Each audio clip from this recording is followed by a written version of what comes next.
You know how you're always looking for that sweet spot in investing? The one that's right between taking a huge risk and playing it way too safe? Well, in the world of banking, there's an ETF that tries to be exactly that. It's not a wild bet on small banks, but it's not a watered-down play on the entire financial industry either. It's something else. And that ETF is KBE. But here's the deal. Most investors totally misunderstand what it's trying to do. It's built to be the bridge between two very different worlds. But that special design, well, it comes with its own set of rules. All right, let's get into it.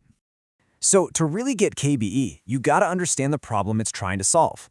On one hand, you've got KRE. That's your pure play on small regional banks. Think higher risk, but maybe higher reward. On the other hand, there's XLF. That one's super diversified across the entire financial sector. We're talking insurance, payment companies, the whole shebang. It's much safer, but you lose that concentrated bank exposure. KBE was literally made to sit right in the middle of this dilemma.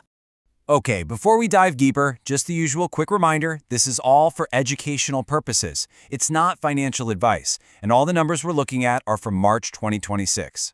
So, what is it about KBE that actually makes it this ETF in the middle? Let's pull back the curtain and look at how it's built.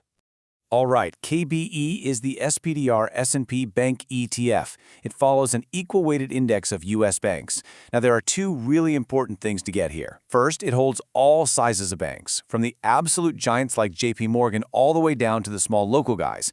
And second, it's equal-weighted. That means no single bank gets to call the shots. And that, right there, is the entire strategy. And this chart just lays it out perfectly.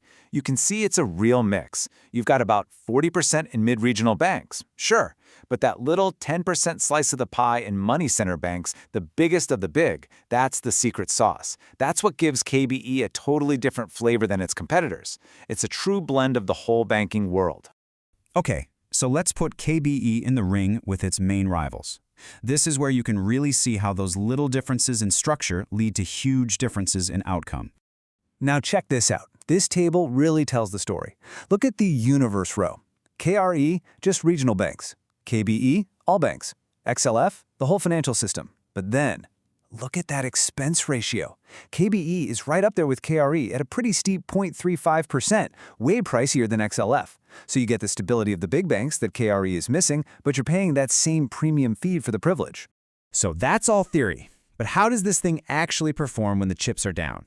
Well, the 2023 regional banking crisis was about as real-world as a stress test gets. Let's rewind the clock. It's March 2023.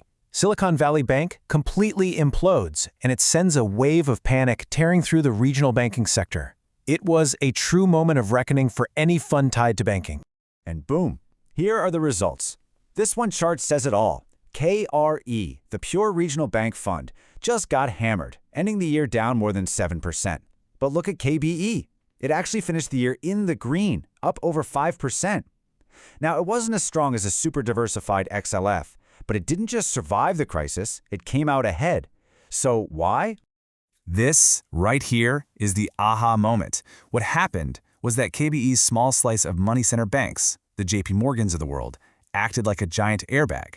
While its regional bank holdings were getting crushed, the big, too big to fail banks were seen as a safe haven. That created this massive 12 to 13 percentage point cushion that KRE just didn't have.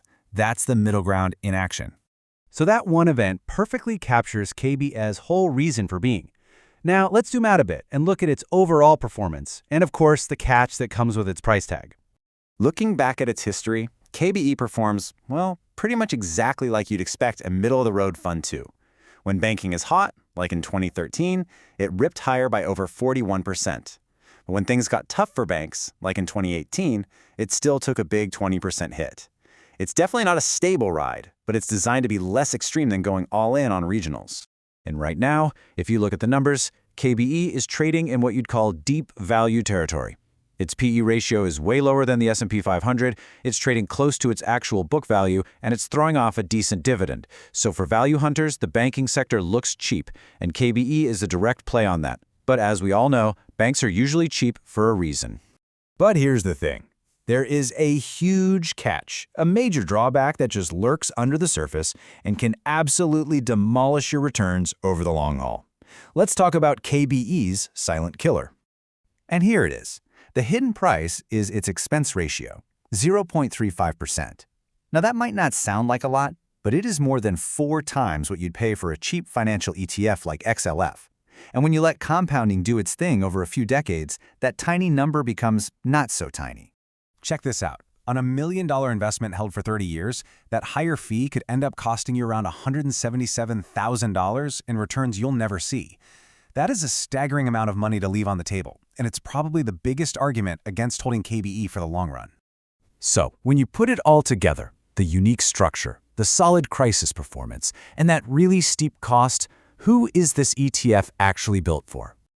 This chart really sums it all up. Is KBE a good way to get balanced exposure to banks of all sizes? Yeah, absolutely. Gets the check mark. But is it a good choice for a core, buy and hold part of your portfolio, or for anyone who's really focused on keeping costs low? Absolutely not. It's a tactical tool, not a foundational one. It's a scalpel, not a Swiss Army knife. In the end, it all boils down to this one simple idea. KBE is the middle ground ETF. It's not built to be as explosive as KRE when regional banks are booming, and it's not built to be as safe as XLF when there's a crisis just in the banking sector. It's designed to live in that space right in between. And so that leads to the final and most important question, the one you have to answer for yourself. You get the trade-offs now. You get the crisis buffer, you get pure banking exposure, but you pay a very high price for it over the long term. So for your strategy, is the middle ground the right ground for you?